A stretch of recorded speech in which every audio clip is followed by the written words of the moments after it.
और दुनिया की जब बात करते हैं तो सबसे अहम बात हो जाती है मिडिल ईस्ट की, क्योंकि दुनिया को जब पढ़ने जाएंगे तो उसमें मिडिल ईस्ट का अध्याय इतना बड़ा है और इतना कठिन है कि उसे समझना और उसे सुलझाना आसान तो नहीं होता।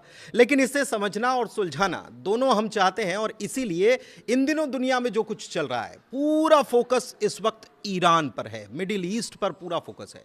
और इसी चीज़ को समझने के लिए हमारे साथ खास मेहमान इस वक्त जुड़े हुए हैं। सीधे उनके पास चलते हैं, उनका स्वागत करते हैं और समझते हैं ईरान को लेकर जो कुछ चल रहा है, मिडिल ईस्ट को लेकर जो कुछ चल रहा है, आने वाले दिनों में क्या हालात, क्या परिस्थितियां हो सकती हैं और ईरान में क्या सत्ता परिवर्तन होने वाला है। इसी चीज को समझ रहे हैं। हमारे साथ डीयू के असिस्टेंट प्रोफेसर जुड़े हुए हैं, सीधे उनके पास चलते हैं और उनसे बात करते हैं, समझते हैं कि क्या कुछ कहानियां हैं। डॉक्टर नदीम, उनका स्वागत करते हैं। डॉक्टर साहब, स्वागत है आपका। और क्या इस वक्त सबसे पहले तो मैं आपसे समझना चाहूंगा कि तस्वीर क्या बन रही है, पिक्चर क्या नजर आ रही है मिडिल ईस्ट की, खास तौर पर ईरान को लेकर। देखिए, ईरान बहुत ही संवेदनशील जगह है। उसके पास तेल के ज़ख़ीरे हैं, एक स्टोर है बहुत बड़ा, और उस पर दुनिया भर की निगाहें लगी हुई हैं। और ख़ास तौर पर जो वेस्ट कंट्रीज़ हैं वो तो बहुत ही ज़्यादा एक चाहो-चोस के साथ उसे देखते हैं, और वो चाहते हैं कि वहाँ पर जो खनिज पदार्थ है या वहाँ का जो पूरा मैकेनिज़्म है वो किसी तरीके से कंट्रोल किया जाए। और वेस्ट हमेशा से ही मिडिल ईस्ट को एक उपजाऊ भूमि के रूप में देखता आया है। और अगर हम पीछे इतिहास पर नज़र डालें तो ये हालिया घटनाओं में हमारे पास सद्दाम हुसैन की मिसाल है, यानी इराक़ की है, लीबिया है हमारे सामने, ट्यूनीशिया है, मिस्र है। मिस्र में हुस्न मुबारक का 40 साल पुराना जो दौर इक़्तिदार था, जो शासन था, उसको भी उखाड़ फेंका महाशक्तियों ने मिलकर। और वहाँ के तेल पर और दूसरी चीज़ों के ऊपर जो कुदरत ने उसे दिए हैं उनके ऊपर नज़र है। और ईरान का मामला इसलिए भी ज़्यादा गंभीर हो जाता है और हॉट हो जाता है इसलिए कि वहाँ पर ख़ामनेई जैसे लोग मौजूद हैं, और ख़ामनेई साहब एक मजबूत नेता हैं और वो मनमानी कम से कम नहीं करने देंगे इज़राइल को और अमेरिका को। तो ये एक रखना है, एक रुकावट है, एक बाध्यता है उनका वहाँ पर शासन होना या उनका ईरान के ऊपर ख़ामनेई का कंट्रोल होना। उसी को रोकने के लिए, उसी को तोड़ने के लिए ये सब कवायद चल रही है। और अभी जून में हमने देखा कि 12 दिन का युद्ध हुआ था और उस युद्ध के अंदर मन मुआफ़िक परिणाम नहीं मिल पाया अमेरिका और इज़राइल को। तो उसी से खींच करने के बाद अब ये एक नया, और मैं तो कहूँगा बहुत पुराना हथकंडा है, क्योंकि इस तरह के मामलात और इस तरह के खेल खेलना इज़राइल के लिए या अमेरिका के लिए बहुत ही ज़्यादा आम रहा है उधर मिडिल ईस्ट में। वो या तो लोगों को जो वहाँ पर शासन करते हैं, शासक होते हैं वहाँ के, उन्हें अपनी तरफ मिला लेते हैं, जैसे सऊदी अरब वगैरह है, कतर है। और अगर वो लोग नहीं मिलते हैं, बागी रहते हैं, तो उन्हें मरवा दिया जाता है, उनके देश के ऊपर कंट्रोल कर लिया जाता है। हमारे सामने सद्दाम हुसैन की और गद्दाफ़ी की मिसाल है। तो ये सारी की सारी चीज़ें हैं, ये उसी सिलसिले की एक कड़ी है। और ये सारे मामला मुझे ऐसा लगता है कि चलते रहेंगे जब तक वो अपनी मर्ज़ी का आदमी वहाँ पर नहीं बिठा लेते या किसी तरीके से वहाँ पर रिजीम चेंज नहीं हो जाता। डॉक्टर साहब, मैं यहाँ पर ये भी आपको बता देना चाहता हूँ कि ईरान जैसी जगह पर रिजीम का चेंज होना बड़ा मुश्किल काम है, क्योंकि उसके अंदर वो जो अहले तशय्युअ यानी जो शिया अक़ीदत है, अपने इमाम के तई मोहब्बत होना और उनके कहने पर चलना इस्लामी अक़ायद के हिसाब से एक बहुत ही पुण्य का काम है और ये मैंडेटरी भी चीज़ है। तो उन सब मामलात को लेकर अमेरिका उतनी कामयाबी या इज़राइल नहीं मिल पा रही है उन्हें, या चाह कर भी वो सब चीज़ें नहीं मिल सकती हैं, इतना आसान नहीं है। तो उसी कवायद के अंदर ये लोग लगे हुए हैं। सद्दाम हुसैन का नाम लिया आपने, गद्दाफ़ी का नाम लिया, मैंने हुस्न मुबारक का भी नाम लिया, हुस्न मुबारक का भी नाम लिया, सीरिया, मैंने सीरिया वाला मामला भी लिया। सीरिया में आप अल शरा को ले आते हैं, उसी के ऊपर इतना भारी भरकम इनाम आप रखते हैं और उसको अल शरा को फिर सत्ता में बैठा दिया जाता है, रेड कारपेट पर उसका वेलकम करते हैं, निर्वासन झेलना पड़ रहा है वहाँ के राष्ट्रपति बशर उल असद को। हाँ, दूसरी तरफ अगर आप ईरान की तरफ देखें तो गलबहियां कर रहे हैं रेजा पहलवी, अमेरिका में और इस्राइल में जाकर वो गलबहियां करते हुए नजर आ रहे हैं। ये इसको कैसे देखते हैं और कितना परिवर्तन, क्योंकि हम देख तो रहे हैं कि वहां पर प्रदर्शन लगातार चल रहा है, वहां पर लोगों की मौत हो रही है, इंटरनेट 60 घंटे से बंद और लगातार धमकियां दी जा रही है। अमेरिका ने तो ये तक कह दिया है कि हम लोडेड हैं, पैक्ड हैं और कभी भी अटैक तक कर सकते हैं। हाँ बिल्कुल, वो अटैक की मुद्रा में है और ईरान भी डिफेंस की मुद्रा में, और रज़ा पहलवी एक ट्रम्प कार्ड है उनके लिए ट्रम्प के पास। तो रज़ा पहलवी को दिखा कर देखिए, मैं आपको एक बात बताता हूँ कि मिडिल ईस्ट की जो जनता है वो ख़ास तौर पर बाहर की जो शक्तियाँ हैं, महाशक्तियाँ हैं, उनके डायरेक्ट कंट्रोल को पसंद नहीं करते। उन्हें उन्हीं के साथ जुड़ा हुआ, उन्हीं के जैसा दिखने वाला, उन्हीं के यहाँ का आदमी चाहिए। तो रज़ा पहलवी एक ट्रम्प कार्ड है उनके पास, जिसे दिखा क्योंकि रज़ा पहलवी के तो फादर से ही ये सत्ता परिवर्तित हुई थी, जो इस्लामी क्रांति आई थी। तो उनको दिखा कर, उनको उन्हीं से जुड़ा हुआ आदमी बताकर वो एक ट्रम्प कार्ड खेल रहे हैं। लेकिन मुझे लग नहीं रहा है कि राह इतनी आसान है। ख़ास तौर पर अमेरिका यहाँ पर फेल हो रहा है। जो उसकी मिडिल ईस्ट नीति है उसमें ईरान ही सबसे बड़ा रोड़ा है और रखना है उसका, और वो अवरोध पैदा कर सकता है, तो उसे ही उखाड़ फेंकने की एक कवायद है। और जहाँ तक सर मैं बताऊं कि बशर उल असद वाला मामला था, उसे भी बड़ा लंबा चलाया गया। और वहाँ पर एक फैक्टर यह है कि वो जो जगह है पूरी की पूरी सीरिया, उसके अंदर एक जगह, एक शहर अलेप्पो नाम का, उसमें दुनिया की सबसे बेहतरीन गैस थी। उस गैस को लूटने की कवायद थी और उसमें वो बहुत हद तक कामयाब भी हो गए। रिजिम टूटा, लड़ाई होती रही, रशिया आ गया, रशिया में उनका पलायन हो गया बशर उल असद का। लेकिन अमेरिका को मनमाफिक जो चीज़ें चाहिए थी वो अभी भी उस तरीके से नहीं मिल पाए जिस तरीके से मिल सकती थी। कंट्रोल है उसका, वो पपेट की तरह काम कर रहे हैं। क्योंकि सऊदी जो गवर्नमेंट है या सऊदी शाह जो है, वो तो अमेरिका के कहने पर ही चलते हैं। उन्हीं के कहने पर और उनके चाहने पर ही वहाँ पर उन्हें राजा बनाया जाता है या शहज़ादा बनाया जाता है। यूएई का भी मामला ये, अब देखिए यूएई का मामला, अब इन्हें आपस में क्या कर दिया, लड़वा दिया। अब सऊदी अरब लड़ रहा है यूएई से, आप देखें वहाँ पर तख्ता पलट की कोशिश हो रही है। यमन को लेकर अलग अलग मामला चल रहे हैं। तो ये जितना भी उलझन यहाँ पर ये अमेरिका पैदा करेगा उतना ही ज़्यादा फ़ायदा होगा। देखिए सर, अमेरिका की नीति क्या है कि उसकी जो दोस्ती है वो उसकी दुश्मनी से ज़्यादा ख़तरनाक है। यानी दुश्मनी अगर वो करता है तो सीधा वो बम्बार्डमेंट करता है या वो सैंक्शन लगाता है, लेकिन अगर वो दोस्ती कर लेता है तो धोखा देता है। उसने हमारे साथ धोखा किया, हमारे भोले प्रधानमंत्री के साथ धोखा किया। आप देख रहे हैं ना, वो बार बार कुछ का कुछ बोलते रहते हैं। आपसे ये समझना चाह रहा हूँ कि आप जो कह रहे हैं उसके मुताबिक पिक्चर अगर इतनी खामनेई के पक्ष में है तो ये जो सैंक्शन लग रहा है, $1 14 लाख रियाल, मतलब आप वहाँ के हालात समझ सकते हैं कि कितने बुरे हालात वहाँ पर हो रहे होंगे। तो इसके पीछे सैंक्शंस हैं, ये तो समझ में आता है कि सैंक्शंस हैं इसके पीछे, और सैंक्शंस की वजह से ही वहाँ पर ये जो हालात पैदा हुए हैं वो हुए। लेकिन ईरान को ये पता था कि ये सैंक्शंस लगेंगे जब तक कि वो न्यूक्लियर एनरिचमेंट छोड़ते नहीं है, और इसके लिए वो तैयार नहीं है। नहीं, कहते हैं कि हम हथियार नहीं बनाएंगे। नहीं, न्यूक्लियर, ये देखिए, जहाँ तक न्यूक्लियर की बात है, मैं आपको बताऊं, अगर ईरान उस चीज़ को छोड़ देता है तो वैसे ही और ज़्यादा कमज़ोर हो जाएगा। अभी तो वो दबाव में ही न्यूक्लियर की वजह से लिया हुआ है। अगर ईरान आपको कहीं ना कहीं मजबूत दिख रहा है तो मिसाइल पावर के अलावा वो बार बार जो न्यूक्लियर का अपना प्रोग्राम चला रहा है ना, उसी की वजह से मजबूत है। और जिस दिन उसने वो न्यूक्लियर प्रोग्राम या उस डील के ऊपर साइन कर दिए कि अब हम बिल्कुल इस तरफ ध्यान नहीं देंगे, तो उसी दिन अमेरिका हावी हो जाएगा। आपको इसराइल का हश्र इराक का हश्र मालूम होना चाहिए। मास डिटेक्शन के हथियारों का बहाना कर कर वहाँ पर एक टीम आई, हंस ब्लेक्स आए और पता नहीं कौन कौन लोग आए। फिर उसके बाद उन्होंने क्या रिपोर्ट दी और क्या नहीं दी, उसके बाद क्या होता है, उसके बाद सद्दाम हुसैन को अपनी पूरी इक़्तिदार वाली जो चीज़ें हैं उसको छोड़ना पड़ा, भागना पड़ा। वहाँ पर फ़ौज आ गई, नेटो की फोर्स आ गई, उसने पूरा कंट्रोल कर लिया वगैरह वगैरह। फिर उसके बाद वाला इराक देखिए आप, वहाँ क्या होता है। अभी तक भी वो सब कुछ नहीं है, कुछ नहीं बचा। जी हाँ, तैनात वो हमेशा रहती है सर। अमेरिका का तो काम यही, मिडिल ईस्ट के अंदर वो अपनी फोर्स को भी रखेगा और वो किसी को दोस्त बनाकर लूटता है और किसी को दुश्मन बनाकर उसे लूटता है। अमेरिका को तो एक ख़जाना वहाँ पर दिख गया है और साथ ही उसकी नज़र उस प्राकृतिक खनिज पदार्थ के ऊपर है जो छोटे छोटे देश लेकर बैठे हुए हैं, जिनकी करेंसी भी बहुत तेज़ चल रही है। यानी डॉलर से ऊपर की आप देखें, मिडिल ईस्ट के अंदर कई ऐसे देश हमें मिल जाते हैं जो जिनका रुपया या जिनकी करेंसी वो अमेरिकन डॉलर से कहीं ज़्यादा ऊपर है। तो यानी वहाँ पर माल है और माल बड़ा आसानी से हाथ लग सकता है भाई, मार कर भी लग सकता है, छीन कर भी लग सकता है और वहाँ के लोगों को अपने साथ मिलाकर भी लग सकता है। तो अमेरिका क्यों ऐसी चीज़ों को छोड़ेगा। अभी हमारे सामने ताज़ा मिसाल वेनेजुएला की आपने देखा ना क्या हुआ। यानी तारीख़ में अगर आप इतिहास में जाएं तो इस तरह के वाक़यात हमें दिखते ही नहीं है। ये इस तरह की घटनाएं कहाँ दिखती है किसी देश का। वेनेजुएला की अगर थोड़ा सा घूम रहे हैं वहाँ पर, लेकिन वेनेजुएला की तरफ अगर बढ़ रहा है अमेरिका की तरफ, तो फिर ग्रीनलैंड और फिर कनाडा। हाँ, ये सब डॉक्टर साहब ये सब होगा क्योंकि ये अमेरिकन रणनीति का हिस्सा है।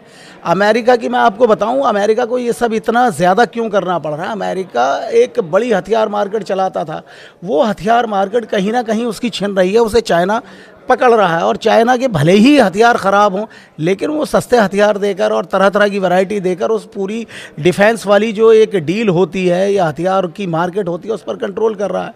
अमेरिका कहीं ना कहीं उन सब चीज़ों को उखड़ रहा है। अमेरिकन डिमांड तो बड़ी महंगी है, अमेरिका का माल बड़ा महंगा। आप देखेंगे ना, हम जूते वूते बचपन में देखते थे अमेरिकन जूते, तो हमारे तो बस की बात भी नहीं होती थी कि हम अमेरिकन जूता खरीद लें, या कोई भी आप अमेरिकन माल देख लीजिए, वो बहुत महंगा होता है बनिस्बत चाइना के। तो वो सारी की सारी मार्केट उधर सरक रही है, फिर वो महाशक्ति बन रहा है, यानी माली तौर पर भी आर्थिक रूप से भी अमेरिका को पछाड़ रहा है चाइना। और ये डिफेंस वाला जो उसका पूरा मामला है, रक्षा सौदे वो जगह जगह कर रहा है, तो अपने वर्चस्व को स्थापित कर रहा है। बिल्कुल भी ये नहीं चाहता है अमेरिका कि उसका दखल ज़्यादा बढ़े। और ख़ास तौर पर वो रशिया का जब से उससे गठबंधन हुआ है चाइना के साथ तेज़, तो ये दोनों महाशक्तियाँ मिलकर उसको कहीं ना कहीं चैलेंज कर रही है। तो डॉक्टर साहब हम देखते हैं वो 3 साल से जो युद्ध चल रहा है यूक्रेन वाला, वो 3 साल तक चलना ही नहीं था, वो तो बड़े आराम से सिमट जाना था, उसमें बैठकर कोई भी बात कर लेता। अब ये पीछे से उसे हथियार देते हैं और उसके बदले में अमेरिका ये चाहता कि वहाँ की जो खनिज संपदा है उसके ऊपर कंट्रोल कर लिया जाए, उसका ठेका ले लिया जाए, यानी वो इसके कंट्रोल में आ जाए। अब ज़ेलेंस्की वगैरह सब मजबूर है, लोग क्या करें। एक चीज़ थोड़ा सा और, मैं जब आप रशिया और चाइना की बात करते हैं तो थोड़ा सा और घूम लेते हैं। इस वक्त जो ताज़ा खबर है इसको लेकर हमने एक चर्चा भी की थी।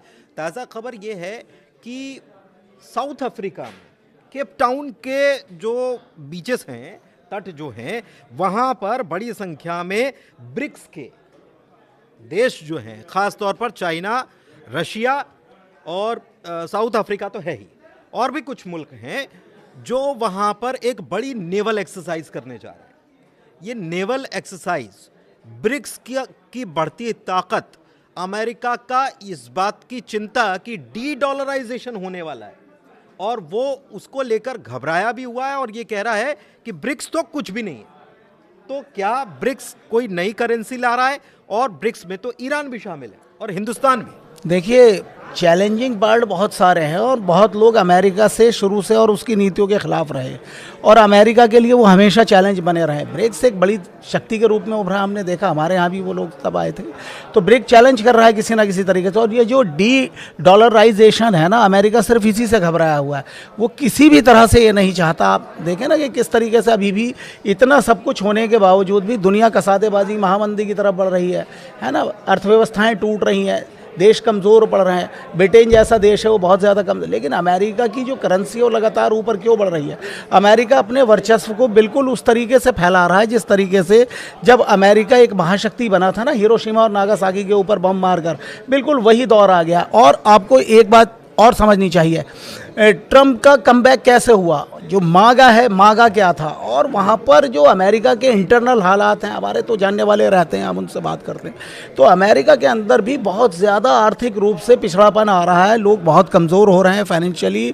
और अमेरिका किसी भी तरीके से, और ख़ास तौर पर डोनाल्ड ट्रंप जो कि एक कॉरपोरेट सिस्टम वाले आदमी, कॉर्पोरेट माइंड रखते हैं और बिजनेस भी करते हैं बड़ा, उन्होंने जो जो वादे किए थे और जो अपने इरादे दिखाए थे उसे पूरा करने के लिए उन्हें सब कुछ करना पड़ेगा, ये सब मजबूरी है। अब देखिए, अमेरिका के अंदर भी बहुत ज़्यादा लिबरल, बहुत अच्छे लोग रहते हैं, अच्छे लोग, तमीज़ वाले लोग, प्यार वाले लोग, शांति को बरकरार रखने वाले लोग हर जगह हैं, हर देश के अंदर। अमेरिका में हम देखते हैं कि प्रदर्शन चल रहे हैं, लगातार प्रदर्शन चल रहे हैं, मीडिया उसको नहीं दिखा रहा। वहाँ फ़लस्तीन को लेकर प्रदर्शन चल रहा है, बिल्कुल हो रहा सर। फ़लस्तीन को लेकर तो इतना ज़्यादा प्रदर्शन हुआ है कि कोई ये चीज़ें एक्सपेक्ट भी नहीं कर सकता था कि फ़लस्तीन को लेकर और वहाँ के लोगों को की हिमायत को लेकर इतनी बुरी तरह से प्रदर्शन होंगे अपने राष्ट्रपति के ख़िलाफ़, अपनी गवर्नमेंट के ख़िलाफ़।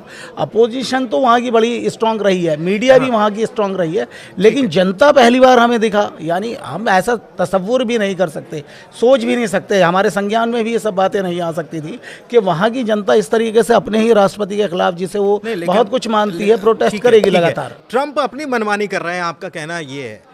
रिजीम चेंज करने की कोशिश पहले भी इसराइल भी ये कह चुका है कि हम चाहते हैं रिजीम चेंज हो जाए, हमको दुश्मनी नहीं है, इस ईरान से दुश्मनी नहीं है, लेकिन रिजीम से दुश्मनी है और रिजीम बदल जाना चाहिए। एक बात ये, दूसरा कि रिजीम चेंज करने की जो बात और रेज़ा पहलवी के सामने आने की बात जो है, इसको अगर समझा जाए तो थोड़ा सा मैं चाहूँगा कि आप थोड़ा सा इसके बारे में बताएं कि ईरान 1989 के पहले क्या था और उसके बाद क्या हुआ।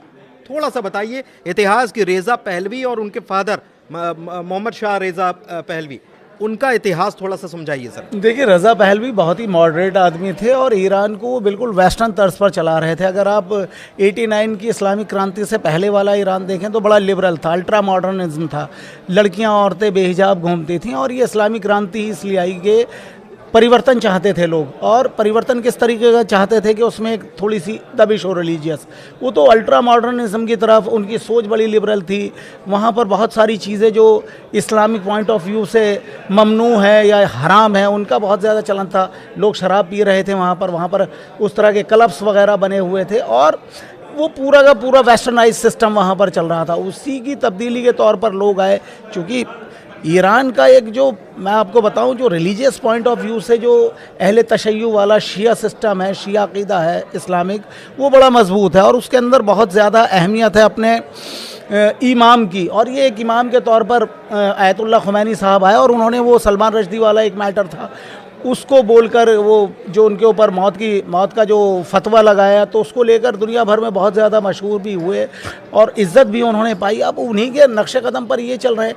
लेकिन एक बहुत ही अच्छी यहाँ पर बात यह है कि हालात को देखते हुए, इतने ज़्यादा सैंक्शन होने के बावजूद, इतनी ज़्यादा बंदिशें होने के बावजूद, प्रतिबंध होने के बावजूद, ईरान को एक बेहतरीन शक्ति यानी एक डिफेंस वाली शक्ति के तौर पर आयतुल्लाह खामनेई साहब ने महसूस किया और उसे बनाया। ठीक है। और तेल बेच कर या जो कुछ भी उन्होंने किया, जिस भी तरीके से इतनी ज़्यादा फाउंडेशंस थी, उन्होंने बहुत ज़्यादा मजबूत रखा। और कोई ये तसव्वुर भी नहीं कर सकता था, सोच भी नहीं सकता था कि ईरान जो बहुत ही दबा कुचला पड़ा हुआ है एक तरफ, वो इजराइल के ऊपर इस तरह की मिसाइलें। मैं आपसे एक चीज़ समझना चाह रहा हूँ। एक बात चल रही है रिजीम चेंज करने की, तो रिजीम क्या चेंज हो जाएगा? और दूसरी बात ये भी, भले ही वहाँ पर जो प्रदर्शन चल रहे हैं उसको और बढ़ावा, या एक प्रदर्शनकारियों को उम्मीद ये देने के लिए कि खामनेई साहब जो हैं वो निर्वासन पर जा सकते हैं, मतलब देश मुल्क को छोड़ सकते हैं। एक बात।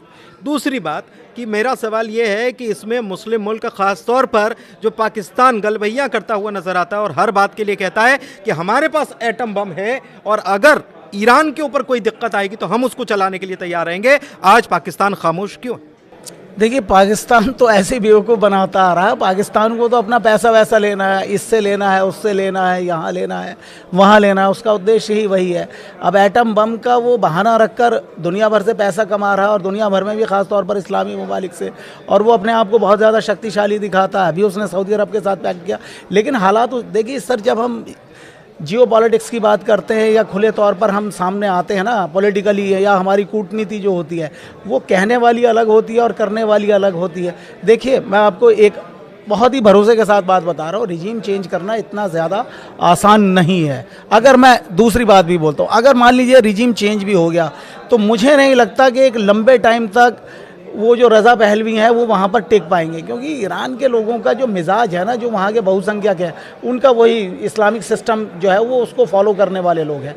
और ये जिस तरह की आपके सामने घटनाएं आ रही है, मज़ार को तोड़ा जा रहा है, श्राइन को तोड़ा जा रहा है, मस्जिद को, तो ये तो वहाँ के मुस्लिम ये सब हरकत नहीं कर सकते। इसके अंदर तो शरारती एलिमेंट हैं जिन्हें ख़ास तौर पर स्पॉन्सर्ड किया गया है या भेजा गया है वगैरह वगैरह। ठीक है। कुल मिलाकर हमने मिडिल ईस्ट के हालात को समझा, जो रिजीम चेंज करने वाली चीज़ें चल रही हैं, जो अटैक करने वाली बातें हो रही हैं, तमाम तरीके की चीज़ें निकलकर सामने आ रही, खबरें निकलकर सामने आ रही, दावे किए जा रहे हैं और ये तक बताया जा रहा है कि ऐसा ईरान कर सकता है, ऐसा अमेरिका कर सकता है। लेकिन इस बीच ज़मीनी हकीकत क्या है, ज़मीनी हालात क्या हैं, और वहाँ के हालात को जो बेहतर तरीके से समझते हैं वो हमारे साथ मौजूद थे। और डॉक्टर नदीम अहमद से हमने आज समझा कि वहाँ पर ईरान में या मिडिल ईस्ट में जो चीज़ें चल रही हैं उसके पीछे कैसे कैसे दिमाग काम कर रहे हैं और उनकी मंशा या उनकी नीयत क्या कुछ काम कर रही है। फिलहाल इस चर्चा को यहीं विराम देते हैं। चर्चा कैसी लगी ज़रूर बताइएगा। बहुत धन्यवाद।